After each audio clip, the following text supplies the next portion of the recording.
আজ নিয়ে এসেছি মাছের একটি দুর্দান্ত রেসিপি, মাছের মরিচ ঝাল।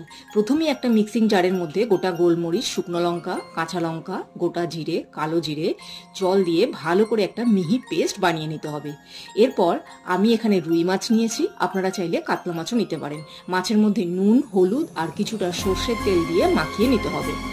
এরপরে কড়াইতে সর্ষের তেল বসিয়ে তেল গরম হলে মাছগুলো ডুবো তেলে দিয়ে একেবারে লাল করে ভেজে তুলে নিতে হবে। এরপর ওই তেলের মধ্যেই তেজপাতা, শুকনো লঙ্কা, কিছুটা গোটা রসুন, কালো জিরে দিয়ে বেটে রাখা মশলাটা দিয়ে বেশ খানিকক্ষণ কষাতে হবে।